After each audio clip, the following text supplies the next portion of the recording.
오늘 하나님께서 우리에게 주신 말씀은 신약성경 로마서 15장 1절에서 7절까지 말씀입니다. 믿음이 강한 우리는 마땅히 믿음이 약한 자의 약점을 담당하고 자기를 기쁘게 하지 아니할 것이라. 우리 각 사람이 이웃을 기쁘게 하되 선을 이루고 덕을 세우도록 할지니라. 그리스도께서 자기를 기쁘게 하지 아니하셨나니 기록된 바 주를 비방하는 자들의 비방이 내게 미쳤나이다 함과 같으니라. 무엇이든지 전에 기록된 바는 우리의 교훈을 위하여 기록된 것이니 우리로 하여금 인내로 또는 성경의 위로로 소망을 가지게 함이니라. 이제 인내와 위로의 하나님이 너희로 그리스도 예수를 본받아 서로 뜻이 같게 하여 주사 한 마음과 한 입으로 하나님 곧 우리 주 예수 그리스도의 아버지께 영광을 돌리게 하려 하노라. 그러므로 그리스도께서 우리를 받아 하나님께 영광을 돌리심과 같이 너희도 서로 받으라. 아멘. 오늘 이 말씀을 통해서 성령께서 하나님의 뜻 가르쳐 주시고 여러분은 다시 성령의 도우심으로 그 뜻 안에서 행하게 되시기를 바랍니다. 오늘 본문에 보면은 강한 자와 약한 자라는 말이 나옵니다. 믿음이 강한 자와 믿음이 약한 자라는 말입니다.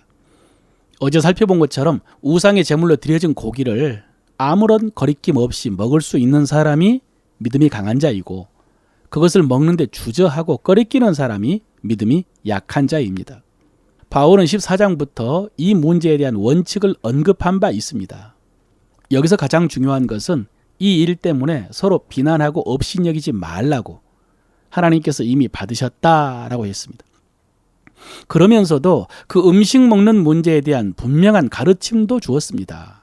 즉 음식 자체가 속되거나 부정한 것은 없다.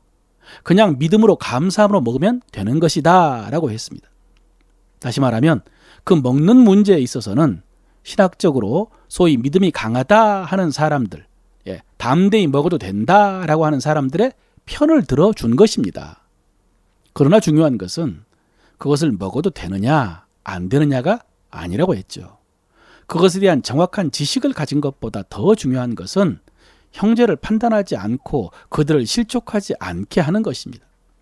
다시 말하면 그것에 대해서 조금 잘못 알고 있는 것보다 더 나쁜 것은 자기가 안다고 믿음이 있다고 형제를 비난하고 업신여기는 것입니다.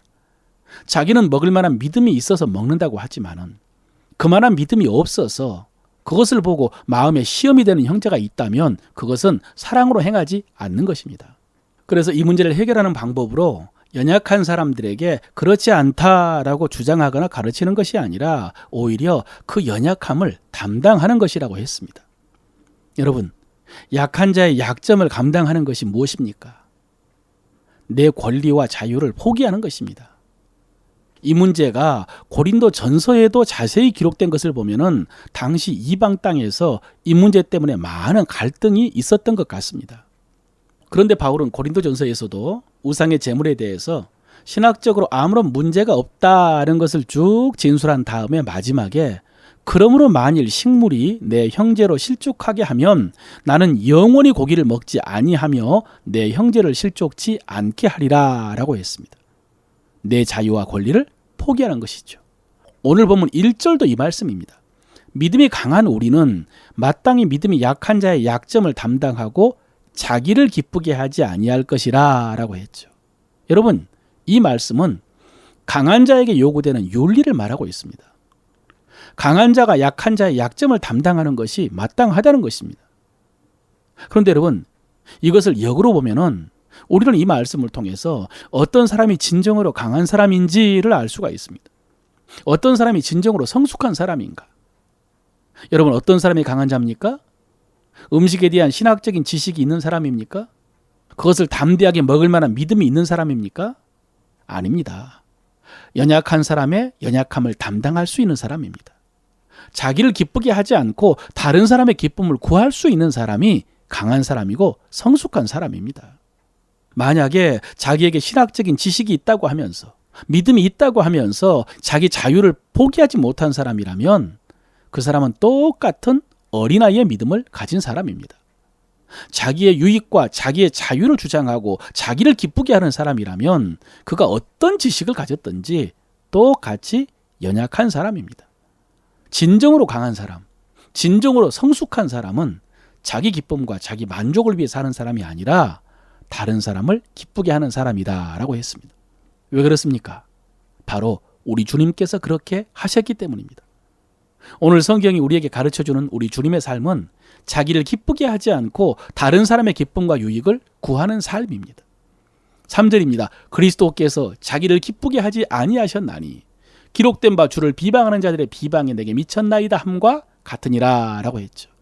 여러분, 주님은 우리를 위해서 자기의 기쁨을 구하지 아니하셨을 뿐 아니라 오해와 비방과 조롱과 멸시, 죽음을 당하면서도 자기의 유익이 아닌 우리의 유익을 구하셨다는 말씀입니다.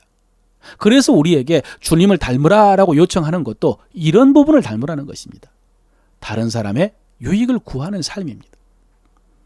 계속해서 바울은 이렇게 우리 주님의 모습을 우리에게 언급하고 있는 이유를 말합니다. 4절인데요. 무엇이든지 전에 기록된 바는 우리의 교훈을 위하여 기록된 것이니 우리로 하여금 인내로 또는 성경의 위로로 소망을 가지게 함이라 라고 했습니다. 우리 주님에 관한 말씀을 통해서 우리로 소망을 갖게 하기 위해서라고. 여러분, 어떤 소망일까요? 그 말씀이 우리에게 바라고 있고 바울도 우리에게 바라고 있는 우리의 소망은 무엇일까요? 5절입니다. 이제 인내와 위로의 하나님이 너희로 그리스도 예수를 본받아 서로 뜻이 같게 하여 주사라고 했습니다. 여러분, 이것이 바로 소망입니다. 이 말씀을 통해서 주님을 본받아 이런 소망 갖게 되기를 바란다는 말씀입니다. 우리가 같은 뜻을 갖게 되는 소망입니다. 우리가 같은 마음을 품게 되는 소망입니다. 사랑하는 성도 여러분, 여러분에게 이런 소망이 있습니까? 이 소망이 있으시기를 축원합니다. 오늘 바울처럼 우리에게 이 소망이 있을 수 있도록 기도하시길 바랍니다. 지금 우리가 살고 있는 이 시대는 철저하게 개인화돼 가지고 자기 이익과 권리를 주장하는 시대입니다. 우리 성도들도 이런 문화에 익숙해져 가지고 자기 유익을 희생하기가 쉽지 않습니다. 다른 사람의 유익을 구하고 다른 사람을 기쁘게 하기 위해서 희생하는 것이 어려울 것입니다. 그러나 그렇기 때문에 더욱더 힘쓰고 노력을 해서요. 어둠 속에서 더 밝게 빛나는 별처럼 주의 제자됨을 드러낼 수 있으시기를 바랍니다. 그래서 결론처럼 촉구하고 있는 구체적인 적용이 7절 말씀입니다. 그러므로 그리스도께서 우리를 받아 하나님께 영광을 돌리심과 같이 너희도 서로 받으라. 사랑하는 성도 여러분, 서로 받아주시기를 바랍니다. 한마음으로. 그것이 하나님께 영광을 돌리는 삶입니다. 그것이 하나님이 바라는 바이고 주님이 우리에게 본 보여주신 삶입니다. 주님이 우리를 받아주셨을 때 하나님께서는 그 모습을 보고 영광을 받으셨습니다. 이처럼 우리가 서로 받아주어서 함께 하나님 앞에 나아갈 때 하나님께서 영광을 받으십니다.